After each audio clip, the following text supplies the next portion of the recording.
Você acha que isso vai acontecer? Eu acho dificílimo. Sim. Você quer que aconteça muitíssimo. Entendi. Você trabalharia para isso? Trabalho incansavelmente. Uhum. Ainda que talvez eu não veja. Hello web, tudo azul por aí? Hoje nós temos um episódio do Aperte o Play muito especial com um psicólogo que eu sou fã, que eu admiro. Olha, eu vou direto ao ponto porque eu quero aproveitar cada segundo desse papo.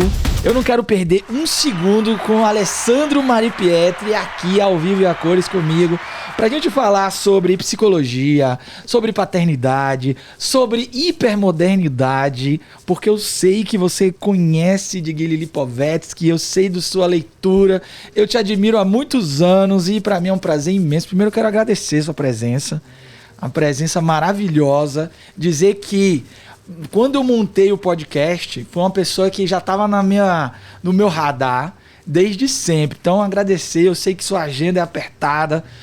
Um TED Talker. TED Talker, assim que fala quando alguém faz um... Pode ser. É um TED Talker.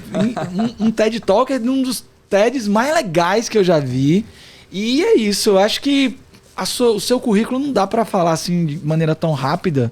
Mas eu tô muito feliz de ter você. Espero que a gente possa trocar uma ideia muito massa sobre essa profissão incrível que é a psicologia, sobre um pouquinho sobre sua trajetória e como é que você vê hoje o mundo. E eu com você, pai, agora, eu tô louco para conversar com você e já aproveitar o momento para aprender mais sobre isso. E aí, você tá bem? Eu tô bem, eu te agradeço imensamente o convite, a honra.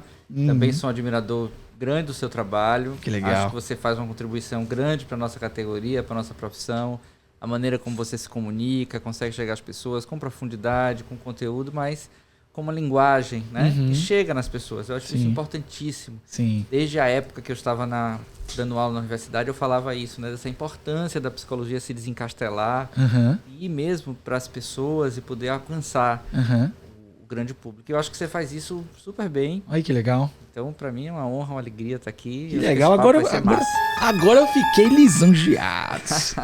Ô, Alessandro, me conta um pouquinho como foi sua trilha na psicologia. Você começou e quais direções você buscava? Como é que foi?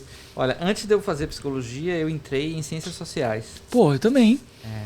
Só que eu fui o contrário, na verdade. Psicologia, depois ciências sociais. Eu fiz filosofia, ciências sociais. E depois eu larguei a filosofia, cursei ciências sociais. Depois eu larguei ciências sociais, porque eu comecei a estudar psicanálise no curso de ciências sociais. E aí fui fazer psicologia. Então a psicologia veio para mim depois da filosofia, depois das ciências sociais e depois da psicanálise. Olha que interessante. Aí daí eu fui logo cedo, né? Logo que me formei, eu virei professor, porque era uma época em que havia uma profusão de cursos de psicologia aqui na cidade, nas universidades particulares. Quando eu fiz, só havia na UFBA, não tinha um outro. Então, essa geração, onde só havia a UFBA, que é a minha geração, quase todos nós viramos professores. Né? Meus colegas todos viraram professores. E aí eu me tornei professor muito jovem, né? Garoto ainda. E aí comecei a enveredar pelo lado da educação. Aí fiz o doutorado depois em educação. E aí comecei a caminhar por esses trilhos do atendimento clínico, que eu sempre fiz, a crianças, adolescentes e famílias. Nunca perdi esse interesse com a coisa mais sociológica, antropológica. Nunca perdi. Por isso que você fala aí dessas referências que você traz. Isso sempre foi muito forte na minha vida. E hoje eu trabalho fundamentalmente com isso, né? Discutindo contextos, trabalhando com infância, com adolescentes, com paternidade, com maternidade, com pais. Basicamente é isso que eu faço. Você tinha um trabalho também muito reconhecido na área de orientação profissional? Continuo fazendo. Essa é uma das coisas que afeta muito diretamente a biografia dos adolescentes, né? Sim. Especialmente pensando como projetar um futuro nesse mundo líquido, nesse mundo hipermoderno. É muito difícil, né?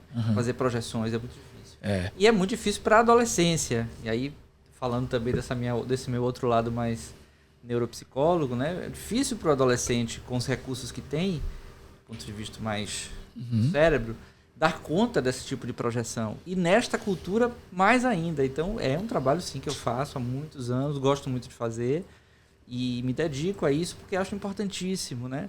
não como algo tão fechado mas né? como algo de auxílio a essa juventude, no sentido de desenhar uma proposição, né? Um projeto, algo que se direciona e que pode ser realizado, né? Eu acho que a nossa geração, ela foi... Eu já estou te colocando na minha geração, mas acho que nem é tanto assim. Acho que eu sou um pouco mais velho que você. Mas, assim, até a sua geração, seguramente, a relação com o tempo, com o que é o trabalho, com o que é o projeto, com o que é o sacrifício, a repetição, era outra. Sim. Para essa geração, isso já modifica-se de uma maneira muito significativa. Então, eu acho que é mais difícil para eles, né? Embora mais interessante, porque tem profissões muito novas, né? E muitas, do ponto de vista da qualidade, da quantidade, são amplas, e possibilidade de você fazer carreiras não lineares como algo estabelecido e não como um desvio. Quando eu fui fazer Ciências Sociais e Filosofia, a escola onde eu estudava, que é uma escola tradicional e tal, algumas, não toda a escola, mas algumas pessoas da escola ficaram meio assim, pô, os pais gastaram uma grana aqui, morreram com dinheiro para formar você vai fazer esse negócio, você vai viver de quê, mano? Vai fazer o quê da vida? Essa era a pergunta que eu ouvia também fazendo sociologia. Não é? Agora, uma coisa que você falou que eu acho importantíssima e de repente vale a pena ressaltar, que é a não linearidade, ela também afrouxa e deve gerar uma certa angústia por não haver uma estrutura tão forte ou fixa como existia no passado. Instituições no passado ruíram, né, e deixaram de ter esse mesmo papel. Isso deve causar bastante desconforto nesse processo decisório e tudo mais, né? Super, porque era muito mais fácil, muito mais chato, muito mais aprisionado, mas muito mais chato, mas muito mais fácil. Fácil, né? Assim como acontecia em outras situações. Porque tinha menos coisa para escolher também, né? E o mundo era polar. Quer dizer, ou você era Estados Unidos, ou você era União Soviética, ou você era capital, ou você era trabalho, ou você era um lado, ou você era outro. Então era meio que você escolher ali dentro de uma referência, como foram também, por exemplo, os casamentos. Sim. Os casamentos, quando eles eram determinados, era extremamente violento, crudelíssimo para os destinos, para os amores, para a vida, né? Aliás, Shakespeare faz aquela obra-prima do Romeu e Julieta para denunciar mesmo, avisar que esse paradigma ia ser, né? Como os artistas anteveem as coisas, isso aqui vai mudar, porque o jogo vai ser outro.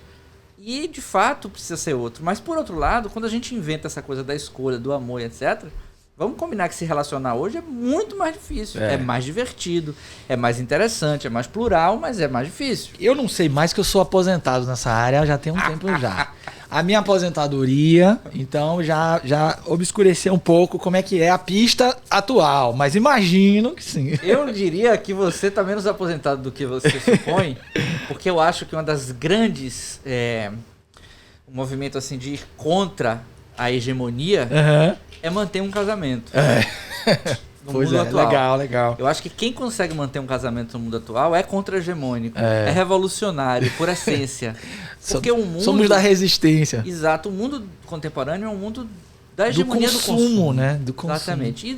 E para que o consumo rode, a obsolescência é uma marca. Ou seja, a coisa tem que ficar velho para poder ser trocado. Velho não no sentido próprio da palavra, mas obsoleto mesmo, né?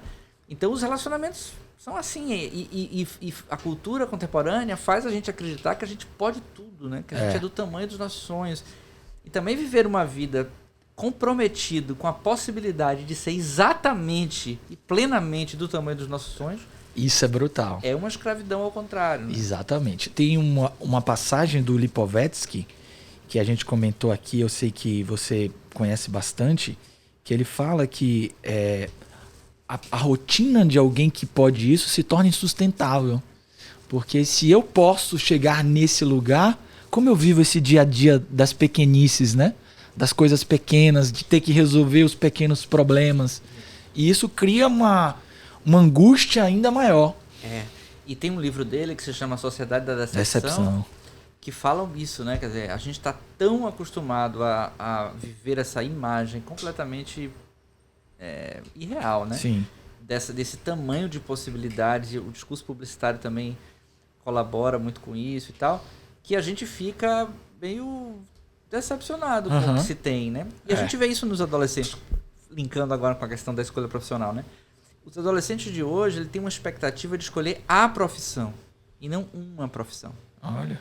De ter o relacionamento e não um relacionamento. De ter a relação sexual e não uma relação sexual. Isso que pode parecer apenas um jogo gramatical, mas não é. É porque quando você põe esse artigo a, significa que aquilo tem que ser uma experiência superlativada. Tem que ser assim, a bomba de 1000 explodindo, entendeu? E a vida não é assim. Então, quando você se propõe a escolher uma profissão, você dá um certo gerúndio na coisa. Assim, eu vou fazendo, eu vou construindo, os meus passos vão sendo construídos. Aliás, salvo engano, no livro do Rodolfo Borrolavski, tem uma citação assim, o caminhante, os caminhos se faz ao caminhar. Salvo engano, está lá como citação. E é isso. Isso fazia muito sentido naquela época, faz pouco sentido hoje para muita gente, essa ideia de que eu vou construindo a minha trajetória à medida que eu estou fazendo. Mas, paradoxalmente, o que se espera desses meninos, você que está aí muito mais enfronhado nesse ramo, né, organizacional, etc., o que se espera é justamente essa não linearidade, essa capacidade de adaptação, é você fazer percursos mais plurais, com sinuosidades não somente aceitáveis, mas esperadas. Então, ao mesmo tempo que a gente tem isso como uma questão, a gente tem isso como um chamado. Aí, pro cara, aos 16, aos 17, resolver essa parada, irmão, é difícil, né? Tem uma foto, eu até postei essa foto, acho que foi hoje, de um fenômeno que aconteceu no Everest em 2019, que para mim representa muito essa fala. Foi um engarrafamento de alpinistas. A primeira vez foi uma tragédia, porque foi realmente algo que nunca tinha acontecido, que foi a gente ter no Everest, no mesmo dia, atacando o cume, uma quantidade tão grande de alpinistas que tornou aquilo inviável e muitas pessoas perderam a vida porque teve um engarrafamento de alpinista no Everest. Ou seja, que experiência agora vai ser plausível se eu posso, inclusive, atingir o inatingível e todos ao mesmo tempo. E morrer por isso. E morrer por isso. Fico aqui pensando, né? Morrer por isso. Eu sorri porque eu não sabia do desfecho. Mas é um desfecho trágico. É trágico, que revela essa lógica de a gente ter que se superar sempre, ter que mais... E é irônico, lógico, porque é dessa contradição, né? E eu fico me perguntando, por exemplo, a questão do burnout, né? Sim. Se não tem a ver com esse campo discursivo, que é mais, você pode mais, depende de você, vá lá e faça, busque mais, viva mais, amplie, cadê você, produza, suba no pico da montanha. E essa lógica que a gente vai se impondo, esquecendo que talvez para a subjetividade a gente precise de outro tempo, tempo de sedimentações. Não que a gente não possa se impor desafios e querer subir em montanhas, não é isso. Mas não como uma regra. Sim. Não como algo que se estabelece, se impõe e lhe atravessa subjetivamente, de tal modo que você não consegue escapar. Isso eu acho bem mais complicado. Eu tô vendo que a sua produção tá infinitamente maior do que a minha. É porque, assim, quando eu tô concentrado na fala de alguém, a mão fica nervosa. Você tá demais. Eu acho que a gente passou agora muito rápido, chegamos nessa questão, mas voltando à sua formação, a gente passou também por muitas psicologias, né, de lá para cá. A psicologia também tem sido... uma ciência, uma profissão em muita transformação. E você falou uma coisa sobre da publicidade. Tem horas que eu tenho um sentimento que é assim, o marketing venceu. Porque em vários aspectos de como publicizar e como construir relações com o dia a dia, eles avançam em pesquisas práticas, em maneiras de influenciar, em gatilho disso, gatilho daquilo, que atropela muita coisa. Aí eu tenho uma sensação que eventualmente a psicologia às vezes não consegue estar nessa velocidade para poder dialogar com isso, criando alguns tipos de suporte. Porque isso é muito ágil, né? Outro dia eu estava ouvindo alguém falar de neuromarketing. O que seria o neuromarketing? Já é um marketing que você não tem qualquer noção de que você está sendo influenciado. E aliás, tem tudo a ver com o digital, né? A neurociência, ela foi incorporada em muitos discursos, né? Não somente no discurso da saúde, mas em muitos outros. E não diferente no discurso do mercado. E se a gente for pensar que a grande onda é o consumo, se a gente pensar no digital, o que faz o digital acontecer? O que faz cócega no algoritmo? treta, né? Treta, Confusão, tensão. Não é paz, não é estabilidade. É instabilidade que vai gerando movimentação, engajamentos, essas terminologias todas. E nem a verdade, né? Também não se trata da verdade. A verdade essa, meu amigo, nem falamos disso, porque essa não tem nenhum compromisso com ela, porque a verdade, talvez, seja de fato a verdade do marketing. Sim. Né? Quer dizer, a gente imagina uma verdade outra, mas na verdade, talvez, o que o mundo contemporâneo creia e defenda e precise não no sentido de necessidade, mas de precisão, né? De estabelecimento. Sim. É propriamente essa verdade, né? E eu acho isso perigosíssimo, porque tem um livro interessante que é O Inimigo Conhece o Sistema, em espanhola, não tem bem no Brasil, mas é um livro bem interessante, depois eu te mostro. E ela faz um estudo assim refinado sobre todas essas lógicas por trás do digital. E a conclusão é muito simples. É uma indústria milionária, com um super potente conhecimento científico, com os maiores, a maior capilaridade que você puder imaginar, planetária, e que simplesmente determina os nossos comportamentos muito mais do que o que a gente supõe. Essa história do like a boss, que eu faço, eu comando, é um grande engodo para que a gente entre nessa lógica digital desavisadamente e possa, portanto, cumprir com aquilo que está desenhado num script minuciosamente planejado. Então, realmente, a gente tem que ter... Aí eu acho que a psicologia precisa, e por isso eu elogio mais uma vez o seu trabalho, precisa chegar nas pessoas e trazer a sua contribuição, inclusive para relativizar essas coisas. Mas não dá engajamento, porque não tem treta. Treta e uma coisa que eu percebi, que é interessante, as pessoas querem uma resposta, né? Elas querem uma fórmula mágica, né? E quanto mais você tenta provocar do outro caminho, menos isso se torna tão atrativo. Porque como é que eu faço para resolver essa minha questão? Tem uma característica aí também muito resolva meu problema, acelere minha resolução de problema. E a internet se alimenta muito disso também. Muito. 5 passos para ir até o próximo lugar. 3 passos para ir até aqui. Mas eu acho que existe isso, eu concordo plenamente, mas existe um movimento numa outra direção. Por exemplo, quando foi historicamente que você viu tantos psicanalistas como grandes intelectuais brasileiros populares, como agora? Então, Christian Dunker, né? Christian Dunker, a Maria Homem, o Contardo, que infelizmente se foi, e vários outros, a Vera Conelli, vários outros que estão aí, né, fazendo essa letra, que não é das mais palatáveis e docinhas, circularem. E veja, nessa lógica dos 5 passos, etc., há coisas também que a gente precisa. Então, a minha defesa é a gente precisa ocupar esses lugares, ainda que de maneira um pouco mais difícil, delicada e trabalhosa. Sim. Mas é isso que você vem fazendo, trazendo essa informação que tem um estofo, não é do nada, há um estudo e há pensamento sobre isso e que precisa ser popularizado, entendeu? Para que as pessoas possam também ter esse outro lado. É claro que se a gente for comparar a nossa musculatura com a dessa super indústria, a gente vai perder sempre. Mas pequenas fissuras, pequenas aparições podem fazer efeitos gigantescos em grandes rochas monolíticas. Então, acho que o nosso papel, o meu, o seu, daqueles que se propõem a fazer uma comunicação mais ampla, é esse aí, criando essas fissuras desse discurso absoluto para que algumas pessoas possam relativizar o seu existir.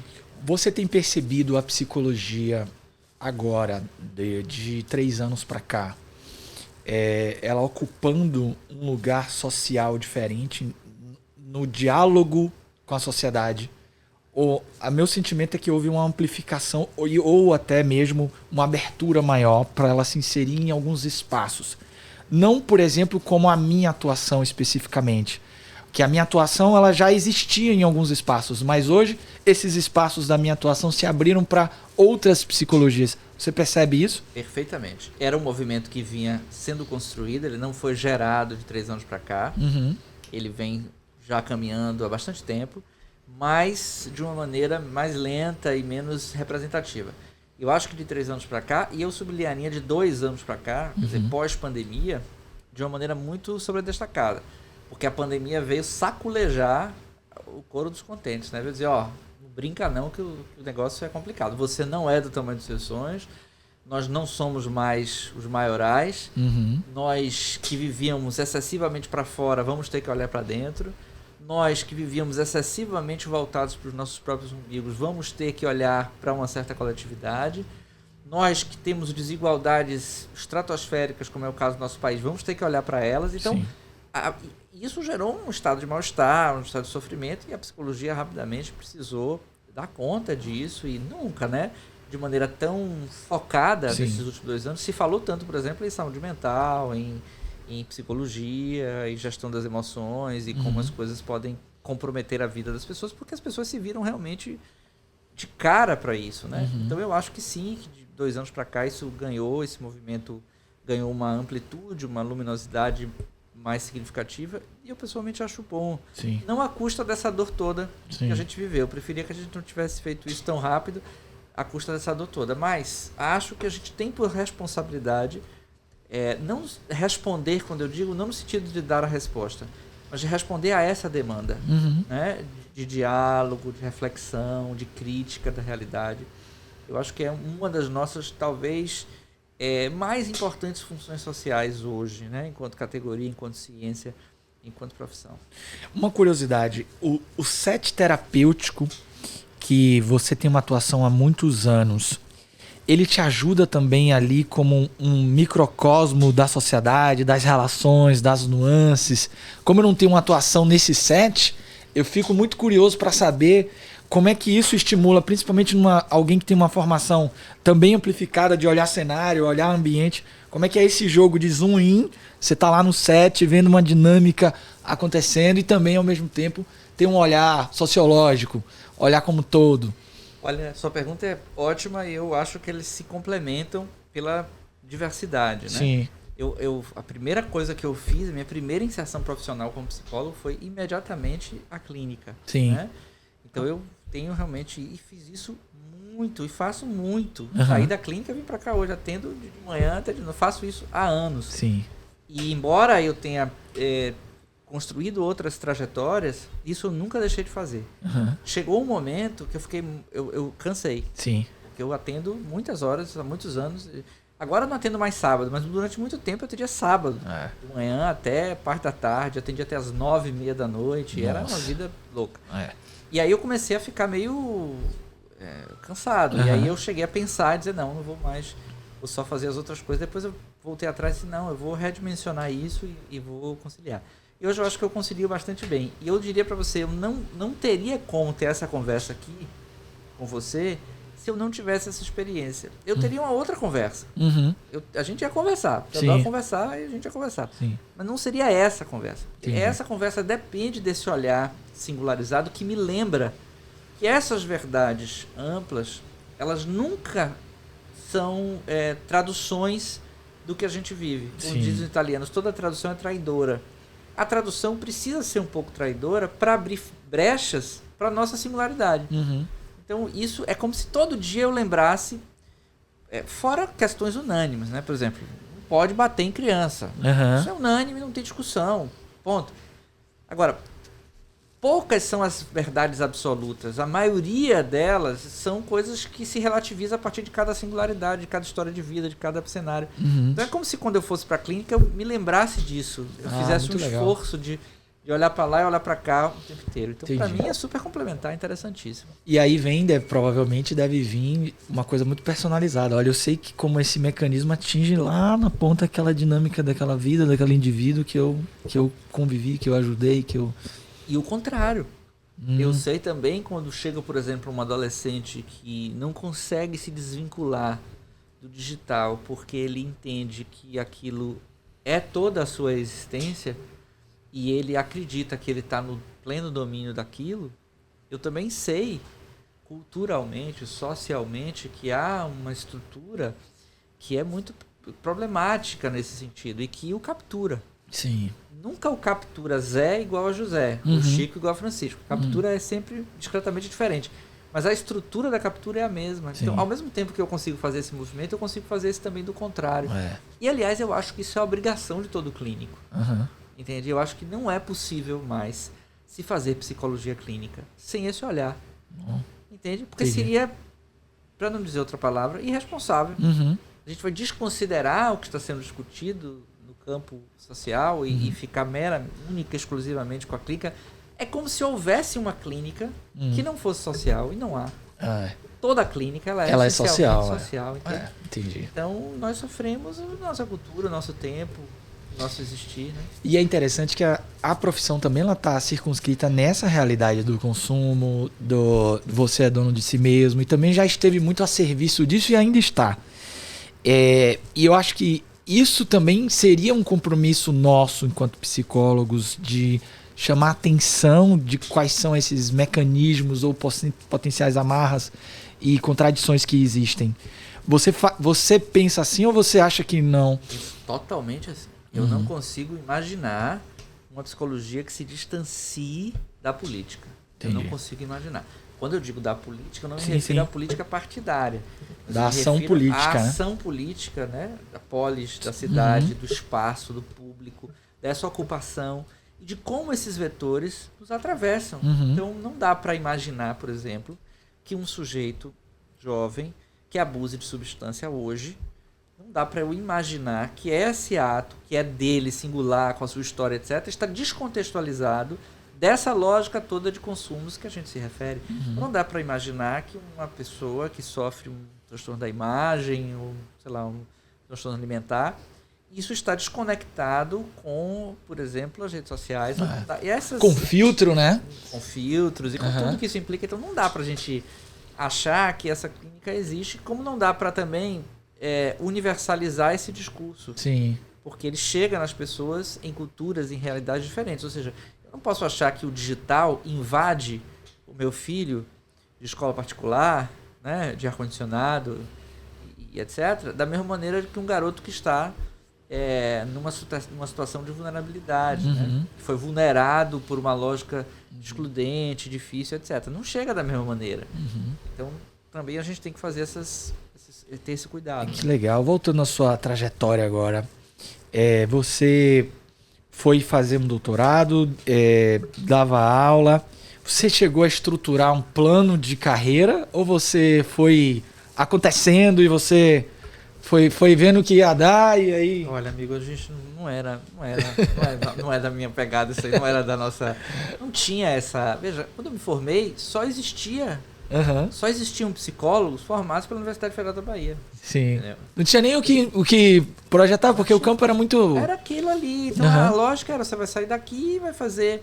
Tem 3, 4 campos de atuação mais ou menos legítimos, assim, aceitos e tal. Você vai se inserir... É isso, não tinha essa lógica. E aí já tinha um curso particular, em curso, do que qual, foi o meu. O seu, do qual eu fui professor da segunda turma, você foi da primeira, por isso você não foi meu aluno. E aí, que eram coordenado e dirigido por 2 professoras de lá. Sim. Né? Então, aí já tinha, mas eles não eram formados, né? Não, Então... foi uma lógica de realidade que a gente não se preparava. E tinha isso muito na cabeça. Então eu não fiz nenhum planejamento e não faço até hoje. Não sei fazer. Talvez você possa me ajudar, quem sabe a gente conversa. Mas eu não sei fazer e não fiz.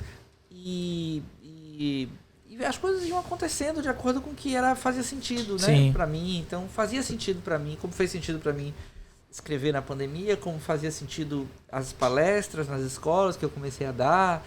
E aí terminei fazendo comunicações mais amplas. Eu cheguei a ter possibilidade de sair. E depois eu retroagi, não quis. Você diz sair da Bahia, né? Chegou-se a se cogitar isso fortemente e tal. Mas aí eu já estava casado.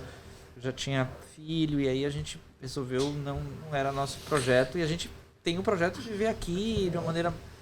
mais simples. Aí depois a história das outros tipos de comunicação e tal vão acontecendo, mas não é uma coisa planejada de forma nenhuma. Sim. Uma das coisas que eu vejo e te tenho como muita referência é na psicologia do desenvolvimento, né? Trabalhar com a questão do desenvolvimento infantil e tudo mais. Isso foi algo que despertou lá atrás ou foi a prática que foi te puxando e aí você foi entrando nisso, a relação com a escola? E eu agora já vou dar levantar a primeira bola. Se tem algo que me cria ansiedade na paternidade eminente, é escola. Escola. Não, foi assim, como você falou, foi acontecendo, né? Eu fui atendendo, eu atendia no início, eu atendia adultos, crianças, atendia, né? Sim. E aí as pessoas, eu comecei a me aproximar disso organicamente, da questão da infância, da adolescência, me interessei muitíssimo por isso. Eu acho em mim uma facilidade de me comunicar com crianças, porque eu tenho um lúdico muito forte. Sim. Então, assim, eu acho que a maior contribuição que a nossa cultura tem ao priorizar a cultura da infância é valorizar que todas as grandes inovações e invenções do mundo são infantis. Esta conversa hoje, o seu podcast, toda a estrutura do seu trabalho é uma estrutura infantil.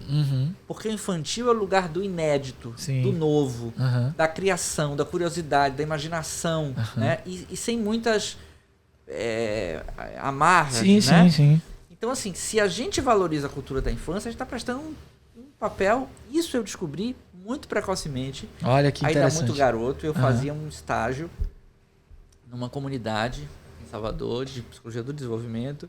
E a gente tinha que programar umas coisas, etc. E eu me lembro muito claramente do quanto eu entendia ao observar aquelas crianças e interagir com elas, como aquilo era potente, assim, pro mundo, sabe? E ali eu disse, não, isso aqui dá para jogo, isso aqui é maior do que você está se imaginando. E eu me lembro muito claramente dessa matéria, que foi ministrada pela professora que coordenou o seu curso. E me lembro do meu trabalho, me lembro das músicas de Chico Buarque que escolhi, me lembro do teatrinho de fantoche que eu fiz com o palito de churrasco que eu fiz. Eu me lembro do nome de algumas crianças. Eu me lembro muito claramente daquela experiência como uma experiência que me chamou e disse, olha, a infância é potente, isso aqui tem uma possibilidade. E ali começou. Ali eu comecei, obviamente no início atendendo, eu não conseguia fazer essa escolha tão firmemente. Mas eu diria para você que 3 anos ou 2 anos depois, eu aí já comecei a fazer essa escolha e de lá para cá tem sido isso, né? E na sua leitura, aonde que a ruptura dessa infância começa a acontecer no mundo do trabalho? Por que tem uma divisão muito bem delimitada de que a hora de brincar não é a hora de trabalhar e vice-versa? Eu acho que você responde isso melhor do que eu, mas vou chutar aqui e você me diz se está certo. Eu acho que tem duas coisas. Uma, que o mundo moderno, ele era das separações. Sim. Dos opostos. Então, ou você trabalha, ou você brinca, ou você é isso, ou você é aquilo. Essa é a lógica da modernidade sobre a qual se construiu tudo, né? Tudo. Educação, trabalho, família, tudo. Então, esse é o primeiro ponto. O segundo ponto é que a maneira como nós víamos o trabalho era uma maneira muito distinta do que vimos hoje. O trabalho ele era visto como algo, primeiro, pesado, difícil, castigável, né? Assim, era um negócio que não combinava com brincar. Depois, isso mudou um pouco e virou quase que uma chance de você criar o seu próprio mérito, especialmente na década de 90 e tal. Então, você é aquele cara, o trabalho virou um sinônimo de sucesso. Então, eu preciso trabalhar muito e era chique, era muito, sabe, muito bem visto se trabalhar muito, não ter vida pessoal, aquela coisa dos workaholics e tal. Né? Isso era meio que sinal de sucesso. E depois, eu acho que o mercado fez uma sábia corrupção dessa história e disse assim, não, eu vou transformar o trabalho numa coisa mais legal e vou botar esses caras para trabalhar mais. Sim. Então eu acho que aí gerou essa coisa. Hoje, eu acho que a gente já faz meio termo. Uma outra lógica. Eu acho que já se viu que o trabalho ele é constitutivo da nossa vida. Então, assim, a gente trabalha com o que a gente é.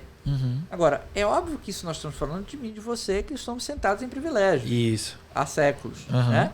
Mas a gente não vai falar de um cara que tem uma exclusão de direitos históricas difícil de ser reparado e que, às vezes, o trabalho é uma maneira de sobreviver mesmo. Então, não tem muita escolha nesse processo. É o que dá.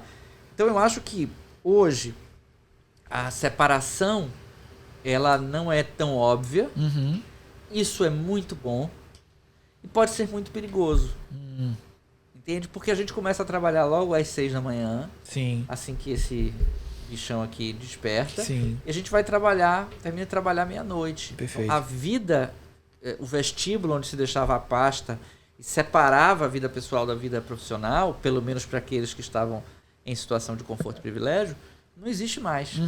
Então, essa lógica... Houve uma certa precarização também do trabalho para aqueles que são mais pobres, especialmente no Brasil. O trabalho se precarizou muito. Sim. Né? Ao passo que para outros houve uma certa sofisticação até. Então, também no mundo do trabalho eu vejo muitas dessas desigualdades. Você fala principalmente dessa coisa da exploração de si mesmo, né? Sim.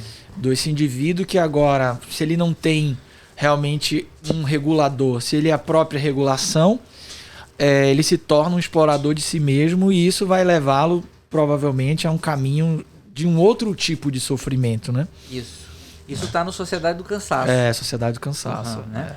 Exatamente. Eu penso que essa é uma apropriação dessa lógica. Sim. Agora, por outro lado, eu não consigo imaginar, e aí puxando a sardinha para minha brasa, eu não consigo imaginar um trabalho, pelo menos aquele trabalho que você tenha uma identidade com ele, não aquele trabalho que você faz porque não tem jeito, Sim. mas aquele que você pode escolher, que você tem uma chance de se relacionar de uma maneira identitária com ele, eu não consigo imaginar isso distante do lúdico e da criança. Por quê? Porque o que é que o mundo contemporâneo ele quer? Ele quer que a gente se adapte o tempo inteiro. E se adaptar o tempo inteiro é inovar, é inventar. Nunca, historicamente, foi tão necessário inventar a vida como agora. Nunca. Agora a gente inventa a vida ou a vida engole a gente. Sim. Então, nesse sentido, eu acho muito interessante que a gente valorize um pouco esse lugar do infantil como contribuição para a sociedade. Né? Então, os países que priorizam a cultura da infância, indiscutivelmente estão melhores em educação, em saúde, em segurança pública, em todo o resto, porque isso é uma prioridade para todos, né? Não apenas para as crianças. Inclusive porque há crianças, e no caso do Brasil isso acontece muito, que não podem viver as suas infâncias. Tem um psiquiatra chamado Stuart Brown, que ele fez um trabalho de pesquisa com prisioneiros, e ele descobriu que existia uma correlação muito forte entre privação do brincar e a violência. Então muitos prisioneiros tiveram essa privação das possibilidades do brincar na infância, e ele foi trabalhando essas trajetórias para entender e mapear. E ele entrevistou muita gente, ele chegou a uma conclusão como essa. Pois é. E você sabe que teve um estudo aqui encomendado por uma empresa de produtos de limpeza, e que se chegou à conclusão que as crianças no Brasil passam menos tempo ao ar livre do que os presidiários. Uau! As crianças do Brasil passam menos de 2 horas por dia ao ar livre. Nossa! E os presidiários passam 2 horas por dia ao ar livre. É um estudo interessante, depois eu te mando. Então, assim, é um dado, né? Pra gente pensar. O que é esta vida indoor, seja porque a rua é perigosa e então precisamos proteger essas crianças, seja porque eles estão com uma agenda, como é o caso dos nossos filhos, né? Tão abarrotada que eles não conseguem viver o ócio e viver o tempo ao ar livre, e subir em árvore, fazer essas coisas são essenciais. A própria Sociedade de Pediatria recomenda, né, experiências infantis outdoor como uma estratégia de saúde, que vai desde olhos, vitamina D, problema psicológico, então alcança um sem número de construções do desenvolvimento saudável, que é absolutamente fundamental e que infelizmente a gente vem corrompendo. Né? E talvez isso se acelere ainda mais com esse avanço metaversico, essa internet imersiva que estamos em prelúdio aí de acontecer, né? Estamos em prelúdio porque estamos aqui, né? Mas né? Não sei se é um prelúdio não, viu? Porque a coisa... Você acha que não... Eu acho que vai, eu acho que já é. Você acha que já é? Que nem é prelúdio? Eu acho que não é prelúdio. Mas eu acho assim, eu sinceramente acho que todo brincar que você vai ter um recurso muito elaborado e especial, ele não se torna tão atrativo. Então, se você botar aquele óculos na cara, pesado, para viver uma realidade imersiva, eles vão ter que transformar isso em uma coisa muito intuitiva para... Isso é rápido, né, velho? Né? Olha o tempo da evolução disso aqui. Né? Entende? Veja, a gente mesmo. tem que pensar que é exponencial. Para a saída do telefone discado, né? Sim. Para isso aqui, demorou, sei lá, não sei quantos anos. Sim. Chutar aqui 20. Mas para sair disso, para esse óculos ser algo muito mais, essa tecnologia de vestir ser muito mais suave e adaptável, é muito mais rápido. Entende? Porque agora a velocidade das coisas é muito maior porque as tecnologias estão muito mais avançadas. Então, eu não sei, eu não entendo muito essas coisas não, mas o que me parece, pelo que eu vejo, é que esses cenários, quando eles se anunciam, eles já estão estabelecidos. Eu tenho pesquisado bastante, tenho inclusive interagido com muitos profissionais da área, uma coisa que eu percebi muito forte é que, por exemplo, essas ferramentas e técnicas para retenção da atenção, elas estão num nível assim exacerbadíssimo. As pessoas entram e ficam ali muitas horas. Então, a relação disso com a adição, com compulsão, é muito próximo. E com o attention span, né? Com a nossa capacidade de sustentar a atenção vai começando a ser modificada por essa lógica. Sim. Contraditoriamente ao que parece, para menos. Né? Para menos. Então, assim, porque esse nível de estímulo, ele é tão poderoso, né? Que a gente perde a capacidade de engajamento em estímulos mais vulgares. Então, a gente tem uma geração, uma garotada, que tem muita dificuldade de engajamento com estímulos, entre aspas, que outrora não eram vulgares, não eram simples. Eu vi uma criança uma vez falar uma coisa eu tava num lugar que tinha uma piscina e eu vi uma fala que me marcou muito, que era o seguinte: mãe, me deu tablet porque aqui tá sem graça. Não tem nada para fazer. Na piscina, uma criança na piscina. Por quê? Porque a piscina, ela é difícil. Para nós era muito fácil, porque a falta estava estruturada. Então a piscina era maravilhoso.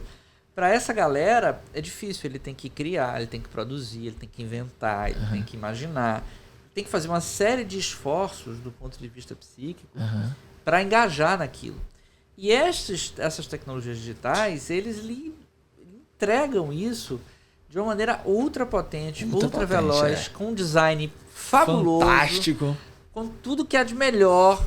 Então, sabe, o cara fica habituado a esse padrão de estímulo e isso complica muito a vida. Mas como é que a gente recupera a escassez? Porque se a escassez nos move, estamos vivendo esse atropelo. Por exemplo, fazendo esse podcast, né? Para que os pais nos ouçam e entendam o seguinte: a maior e mais potente ferramenta de proteção das crianças em relação ao digital, elas se bifurcam em duas, mas são uma só, que são os pais. Os pais garantindo a esses filhos uma vida analógica ultra potente. Sim. Ou seja, o cara tem que ter vida analógica. Tem conversa. Tem que ficar desligado e ao ar livre, porque a árvore uma hora vai chamar, porque a piscina uma hora vai convocar, porque o vazio vai o obrigar a vetorizar o desejo dele em outras direções. Isso precisa acontecer. Então, uma criança que tem uma vida analógica potente tem mais recursos para driblar os riscos do digital e tirar disso algum proveito.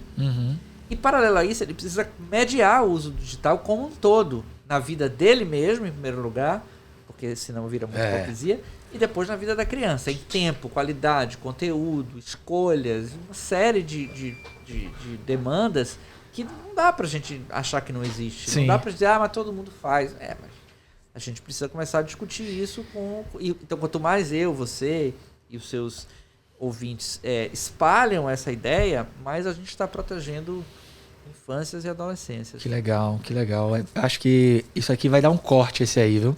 Uma fala sua pra gente poder cortar e colocar pra reverberar muito mais. Você sabe que a gente tá com 9 meses, portanto, já estamos aí com um novo terráqueo bem desenvolvido, que estará entre nós, Léo. E sabe, eu vivi todo esse processo agora muito intensamente. E esse processo ser vivido intensamente me fez perceber, por exemplo, primeiro, a grande economia do nascimento.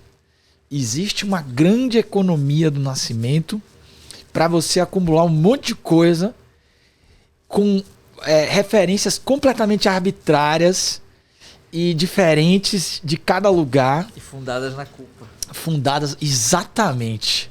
Essa é a grande questão. Panela, como foi a última, meu Deus, panela esmaltada.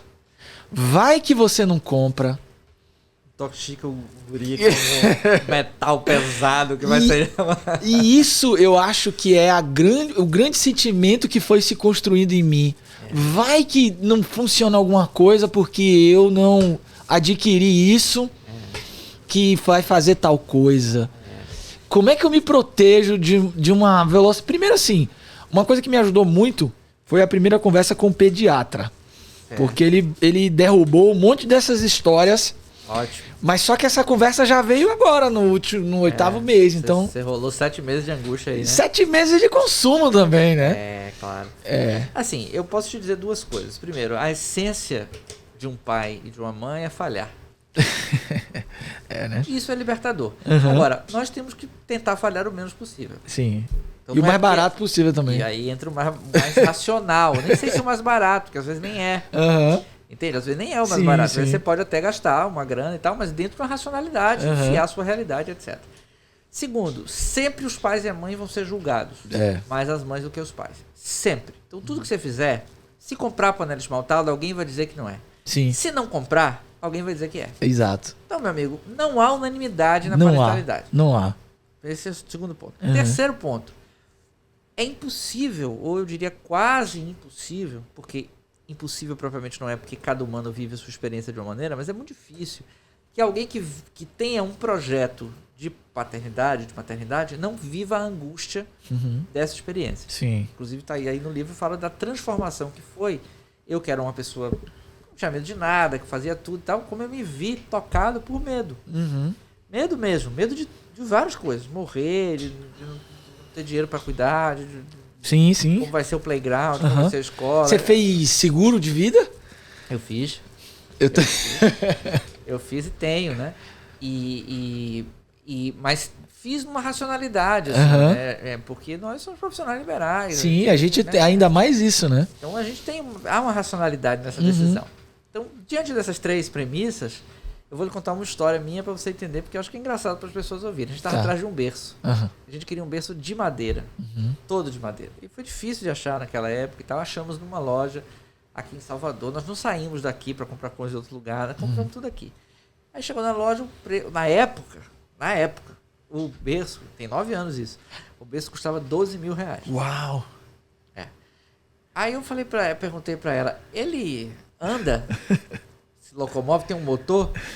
Porque se ele atender o objetivo de locomoção e a criança dormir, até faz um sentido.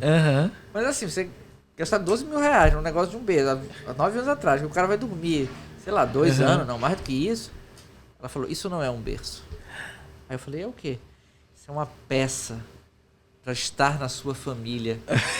E pro seu filho ver, disse assim mesmo, na cara dura, e pro seu filho ver a importância do lugar dele na sua vida. Aí eu falei, entendi. Então depois eu vou tirar ele, encher de terra e fazer uma jardineira. Ele não vai poder sair mais da minha família, eu só vou ter um filho. Como é isso? Mas ali eu brinquei com ela e tal, e obviamente não comprei, mas eu vi o quanto o discurso é montado para essa lógica da culpa e tal. E uma indústria ultrapotente, cadeiras que balançam. Eu tive uma experiência agora com a tal de uma girafa. Eu vi. A girafa, a história contada sobre a girafa, é inacreditável. Exatamente, é inacreditável. O que ela desenvolve numa criança, a criança realmente, a partir daquela girafa, ela tem um desenvolvimento, acuidade visual, habilidades motoras, uma lista de... E aí a pergunta que eu me fiz foi, mas por que girafa? Porque de todos os animais do safari, a girafa foi a escolhida com essas capacidades tão complexas. Faz o menor sentido. E na verdade, assim, eu diria que não só faz o menor sentido, como presta um desserviço à infância. O que a criança precisa é simplicidade, segurança e afeto. Se ela tiver simplicidade, segurança no sentido amplo, né? Sim. E aí entra alimentar, direitos e tudo que isso implica, né? Essa criança está bem. Se essa criança for hiper carregada de coisas inúteis, ao invés disso ajudar, isso piora. Houve uma série, não sei se eu vou falar o nome aqui, mas houve uma série de DVDs à época que prometia desenvolvimento intelectual das crianças. Uma série de uma grande corporação internacional. Sim. E o pessoal de institutos de defesa do consumo da infância entrou com uma representação jurídica pedindo as provas. E se provou que não havia nenhum estudo que comprovasse aquilo. E pelo contrário, se fosse usado em excesso, poderia até prejudicar o desenvolvimento da criança. Sim. Essa grande corporação devolveu o dinheiro de todos aqueles que compraram este conjunto de DVDs. Então, assim, há também um movimento já de cuidado, de cautela, dizer, peraí, quer dizer, não sai por aí dizendo que isso desenvolve baseado em quê? Sim. Quer dizer, por quê? E mais, assim, por que essas crianças têm que se desenvolver, né? Assim, dessa forma, fim? Né? Quer dizer, o Everest é o caminho. É quer o dizer, próximo até, engarrafamento. você tá entendendo? Então a gente tem que tomar cuidado. As crianças são simples. Elas não precisam disso e isso não faz bem a elas. Né? Então essa lógica da culpa, isso está na gente, mas está também em outras esferas de consumo, né? Pessoas que acham que precisam dar uma roupa de tal referência ou que precisam daquela, porque precisam. Eu trabalhei com um grupo de gestantes, puérperas, e depois com as crianças, numa comunidade aqui em Salvador, e eu me lembro da dor que era para essas mulheres não poder comprar os biscoitos recheados. Olha. Para dar às crianças, porque ele era prático, né? E ele era um sinal de status. Isso. Porque a pessoa, quer dizer, é um veneno, um negócio que não presta para nada, que uma criança vai estar alimentada, que uma banana resolve muito melhor, é igualmente prático, você enrola uma banana e leva em qualquer lugar, uma maçã, mas não tem essa coisa de constrangimento que era, né? Não poder oferecer isso. E a validação social também, né? Exatamente. Uma coisa que eu senti muito nesse processo todo é como esse mercado ele é tão complexo, mas ao mesmo tempo ele coloca o pai num lugar menor. Porque assim, uma coisa que eu senti muito, assim, eu super pesquisei tudo, então eu chegava muito bem informado na loja, por exemplo, e eu simplesmente não era ouvido. Não tinha uma coisa do tipo assim, pai. Até me chamou a atenção de como esse comércio está todo direcionado para a mulher, né? Eu não sei se talvez seja o que vende mesmo, se é essa construção e é isso aí, e essa figura desse pai interessado tá chegando agora, querendo saber como é que as coisas funcionam. E bagunçar um pouco o coreto também, né? Porque já tinha uma estrutura. Eu acho que tem dois movimentos aí. Primeiro, assim, eu acho que todo pai precisa se assumir, pelo menos todo pai da gente pra trás, precisa se assumir machista. Nós dois somos machistas. Sim. Mas nós somos machistas em desconstrução. Nós fazemos um esforço para não ser. O que implica que o nosso lugar de paternidade tem marcas dessa lógica. História, né? Que qual é a lógica? A gente entra num determinado espaço e não entra em outro. Em um momento e não em outro também. E há uma separação. A mulher cuida de uma determinada distância da vida e o homem da outra. Então, em geral, essa lógica que ainda se mantém nessas lojas é a mãe vai cuidar do afetivo, do cuidado, do amoroso, o pai vai cuidar das ferramentas. Das ferramentas ou do pagamento, que seria outrora. Só que hoje essa lógica não existe mais. Há pais que estão em casa, mulheres que estão trabalhando fora, essa lógica hoje é outra. Mas há uma lógica no Brasil crudelíssima que é a imensa maioria das famílias solo, né, onde tem um adulto só, é de mulheres. Sim. Há inúmeros meninos e meninas sem registro dos pais. Então há também um lugar que a gente não ocupou. Porque historicamente nós não ocupamos. Nós precisamos rever essa masculinidade, esse lugar de pai, etc, etc. Por outro lado, há também uma certa um esforço de não legitimar a nossa fala e o nosso lugar. Porque como a gente não ocupou, esse lugar é sempre do feminino, da mãe, etc. Então tudo que for da emoção, do cuidado, da alimentação, do banho, da sujeira atrás da orelha, isso é a critério da mãe. Eu tô doido pra dar banho. Pois é. Quando eu disse a alguns amigos meus que eu tinha dado o primeiro banho do meu filho, foi um espanto generalizado. Eu ouvi 3 coisas que me chocaram. Primeiro, eu nunca saberia dar banho porque eu não brinquei de boneca. Olha. 2, como é que você conseguiu? E 3, por quê? Porque ainda há uma tradição de que a mãe dorme com o bebê no hospital com a mãe, não é o pai. Já tem essa. O pai vai fumar charuto, beber uísque, não sei o quê. Umas coisas completamente fora de esquadro para 2022, mas isso ainda existe. Então, quando a gente não ocupa esse lugar, tudo que a gente fala Então, vou contar a história do meu, né? O meu nasceu super bem ativo, pá, inteirinho. Chegou um tempo, ele deu uma caída, assim. Ele deu uma dormida, a gente achou, dormiu, ok, tá. A gente já sabia que ia ter uma dificuldade com a amamentação, por força de uma mamoplastia, então já sabia que a amamentação não ia ser difícil, então tava com isso no radar, né? E o cara ele tá gastando mais energia para comer do que tá repondo. Então eu chamei, pedi a uma enfermeira, uma equipe de saúde, a pessoa de saúde, para ver. E simplesmente aquela coisa, bobagem, muito tá dormindo, tal, desqualificou absolutamente. Falei, tá bom, eu vou continuar observando. E nada, e eram horas. E horas. Aí tirei a roupa, esfriei o quarto, ver se acordava, nada. Falei, chama de novo. Aí veio a enfermeira e falei assim, pede pra médica vir, o médico vir pra conversar e tal. E nada, e aí desqualificou. E na terceira vez eu falei, primeiro, antes de você me desqualificar, me desrespeitar, eu tenho o direito. Então, assim, eu quero. Tá bom? Eu sou maluco, eu sou doido, tudo bem, eu quero, mas eu quero que venha ver, porque... E aí chegou e de novo, né, o profissional desqualificou e etc. Mas aí quando foram ver, já viram que eu não tava tão errado assim. E aí eu pedi pra complementar o leite. Sim. E aí eu ouvi de um profissional dizendo assim, você tem noção do estrago que você tá fazendo na vida? Porque ele tava ali no limite, né? Em relação à glicemia e tal. Do estrago que você tá fazendo na vida dele pra sempre e tal. Uma catástrofe total. Nossa. Eu falei pra ela, tem. Você vai se responsabilizar por isso? Eu falei, pelos próximos 20 anos. Esse é o meu papel. Pode vir, que eu não tô sabendo que esse leite mata a criança, venha pra dentro. E foi assim.